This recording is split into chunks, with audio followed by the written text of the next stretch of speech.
నేను చైర్మన్ అయిన తర్వాత ఫస్ట్ అఫీషియల్ మీడియా కాన్ఫరెన్స్. ఈరోజు మీ అందరికీ వెల్కమ్.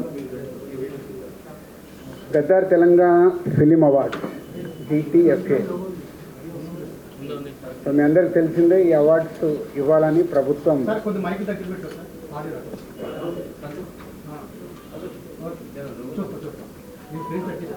మీ అందరికి తెలిసిందే. దీనికోసము గవర్నమెంట్ ఒక కమిటీ వేయడం జరిగింది. నరసింహరావు గారు చైర్మన్గా, వైస్ చైర్మన్గా నేనున్నాను ఆ కమిటీలో. సో దీనికి సంబంధించి అవార్డ్ ఎలా చేయాలి ఏంటి అనే దానికోసం గైడ్ లైన్స్ కోసం చాలాసార్లు మీటింగులు చేసి దానికోసం గైడ్ లైన్స్ మొత్తం రెడీ చేయడం జరిగింది. ఆ గైడ్ లైన్స్కి సంబంధించి ఈరోజు మీడియా ద్వారా 2024లో సినిమాలు నిర్మించిన నిర్మాతలకి ఈ గైడ్ లైన్స్ని అందజేసేలాగా ఇటు FDC అండ్ మీడియా ద్వారా చేస్తున్నాం. సో ఈ 2024లో అంతకుముందు ఉమ్మడి రాష్ట్రం ఉన్నప్పుడు ఎలాంటి అవార్డ్స్ ఉన్నాయో అన్ని అవార్డ్స్ ఉంచుతూ 1-2 మార్పులు జరిగాయి. మెజారిటీగా అలాగే ఉన్నాయి. దాంతోపాటు పైడి జయరాజ్ గారి పేరు మీద, అలాగే కాంతారావు గారి పేరు మీద కూడా స్పెషల్ అవార్డ్స్ యాడ్ చేయడం జరిగింది. అంతేకాకుండా ఉర్దూ సినిమాకి కూడా ఎంకరేజ్ చేయాలి అనే ఉద్దేశంతో ఒక అవార్డు పెట్టడం జరిగింది, బెస్ట్ ఫిలిం అవార్డు. అదొకటి యాడ్ అయింది. అంతేకాకుండా 2014లో తెలంగాణ ఏర్పాటు అయిన తర్వాత ఉమ్మడి రాష్ట్రంగా ఉన్నప్పుడు మనకు నంది అవార్డ్స్ ఉన్నాయి. తర్వాత రాష్ట్రాలు వేరువేరు అయిన తర్వాత తెలంగాణ సపరేట్గా మనకు తెలంగాణ రాష్ట్రం రావడం జరిగింది. సో దానికోసం 2014 జూన్ నుంచి రిలీజ్ అయిన సినిమాలకి, అంటే ఎవ్రీ ఇయర్ 2014 జూన్ నుంచి 2023 డిసెంబర్ 31 వరకు ఎవ్రీ ఇయర్ ఒక బెస్ట్ ఫిలింకి కూడా అవార్డు ఇవ్వాలని నిర్ణయం తీసుకున్నాం. అంటే తెలంగాణ ఏర్పాటు అయిన తర్వాత మన అవార్డ్స్, తెలుగు సినిమాకి సంబంధించిన అవార్డ్స్ మిస్ అవ్వకుండా ఉండాలని ప్రతి సంవత్సరం ఒక బెస్ట్ ఫిలిం అవార్డు ఉంటుంది 2023 వరకు. అలాగే 2024 ఇందాక మీకు చెప్పినట్టు అవార్డ్స్ అన్నీ పాత రోజుల్లాగా ఎలా అయితే ఉన్నాయో కొన్ని మార్పులు చేర్పులతో ఫైనల్ చేయడం జరిగింది. ఆ గైడ్ లైన్స్ మీకు ఇప్పుడు మీడియాకు అందజేయడం జరుగుతుంది. సో అప్లికేషన్స్ ఇమ్మీడియట్గా స్వీకరించి స్క్రూటినీ చేసి జ్యూరీలు కూడా ఫైనల్ చేసేసి ఏప్రిల్లో ఈ అవార్డు ఫంక్షన్ అంగరంగ వైభవంగా చేయాలని ప్రభుత్వం ఆశిస్తుంది. దానికి అందరం FDC తరపున, అలాగే ఫిలిం ఇండస్ట్రీ నుంచి చాలామందిని ఇక్కడ మేము జ్యూరీలాగా తీసుకొని చేసి అవార్డ్స్ అనేటివి నెక్స్ట్ మంత్ బెస్ట్ ఈవెంట్ చేయాలని గవర్నమెంట్ ఆశిస్తుంది.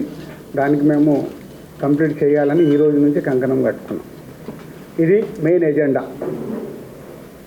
ఇవన్నీ మీకు ఇప్పుడు FDC నుంచి మొత్తం ఎలాంటి గైడ్ లైన్స్ ఉన్నాయి ఏంటి అనేది మీకు అన్నీ ఇవ్వడం జరుగుతుంది. అలాగే 2014 నుంచి కొన్ని FDCకి అప్పుడు BRS గవర్నమెంట్ ఉన్నప్పుడు సైమా అవార్డ్స్ అని ఒకటి వాళ్ళు డిస్కషన్ జరిగినప్పుడు కొంతమంది FDCకి అవార్డు దానికోసము సిమ్మా అవార్డ్స్ అనుకున్నప్పుడు దానికి కొంతమంది FDCకి అవార్డ్స్ కోసము అప్లికేషన్తో పాటు సమ్ అమౌంట్స్ పే చేశారంట. అలాంటివన్నీ 2024 కంటే ముందు ఏవైతే అలాంటి ఏమైనా పే చేసినవి ఉంటే FDC నుంచి వాళ్ళకి అవి తిరిగి ఇవ్వడం జరుగుతుంది. ఎందుకంటే 2024 అవార్డ్స్ మనం కండక్ట్ చేస్తున్నాం కాబట్టి ముందు ఎవరన్నా అలా పే చేసి ఉంటే వాళ్ళ అమౌంట్స్ తిరిగి ఇవ్వడం జరుగుతుంది. దీన్ని వాళ్ళు ప్రభుత్వం చూస్తున్నది అర్థం చేసుకొని వాళ్ళు ఎలాంటి కాంట్రవర్షియల్స్గా చూడకుండా ఒకసారి ఇక్కడ మళ్ళీ తెలంగాణ రాష్ట్రం నుంచి అవార్డ్స్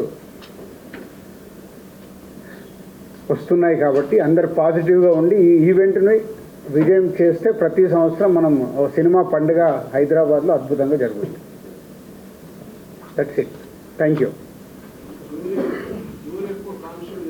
1 జ్యూరీస్ ఫైనల్ అవుతాయి.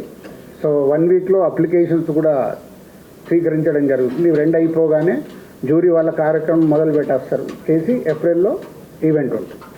Thank you. అది జ్యూరీ అనేది ఫైనల్ చేస్తుందని చెప్పాను కదా. జస్ట్ ఇది మీకు ఇప్పుడు నోటిఫికేషన్ ఏంటి అనే దానికి మీకు ఇంట్రాక్షన్ కోసం ఫస్ట్ టైం ఇక్కడ పెట్టాం. అయిపోయిన తర్వాత స్టెప్ బై స్టెప్ అయిన తర్వాత మళ్ళీ మాట్లాడుకుందాం.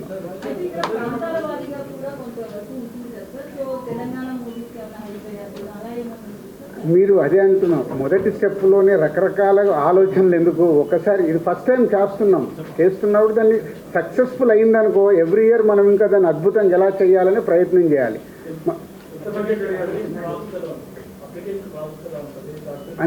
అన్నీ ఉన్నాయి, అందుకే మీకు ఇప్పుడు నోటిఫికేషన్స్కి సంబంధించిన అన్ని డీటెయిల్స్ ఇస్తారు. ఒక్కొక్కటి నేను ఎక్స్ప్లెయిన్ చేయలేను కదా, చేయాలంటే గంట పడుతుంది.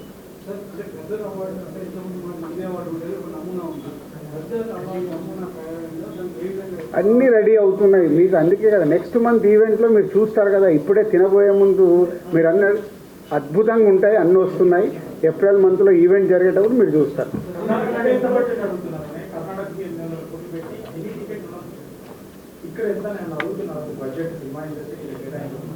అప్పుడే ఇంకంత దూరం వెళ్ళలేదు.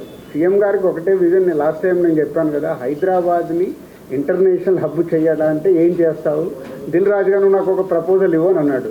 అంటే నాకు సినిమా ఇండస్ట్రీ మీద అవగాహన ఉంది కాబట్టి ఇంటర్నేషనల్ హబ్ కావాలి అంటే మొన్నే ఎండి గారితో మేము అందరం కూర్చోవడం జరిగింది. అంతా రెడీ చేస్తున్నాం. ఈ ఈవెంట్ అయిపోయి దాని మీదకి వెళ్తాం. అవునా, ఇచ్చినప్పుడు మాట్లాడదాం. ఎందుకు దాని గురించి? అవార్డ్స్ అనేది ఎవరైనా ఇవ్వచ్చు. అది గవర్నమెంట్కి పోటీగానే అండర్లైన్ చేయడం బాగాలేదు. అది తప్పు. అది వాళ్ళు మీకు చెప్పారా? మీరు 100 అనుకుంటారు. మీరు అనుకుంటే ఏం పోయేది ఉంది? వాళ్ళు మీతో చెప్పారా గవర్నమెంట్గా పోటీకి ఇస్తున్నామని? చెప్పలేదు కదా. గవర్నమెంట్ అనౌన్స్ చేసింది. రేపు ఆటోమేటిక్గా ఈవెంట్ జరుగుద్ది. ఈవెంట్ జరిగినప్పుడు ఒక అద్భుతమైన ఈవెంట్ జరుగుతుంటే పోటీ ఎందుకు అవుతుంది?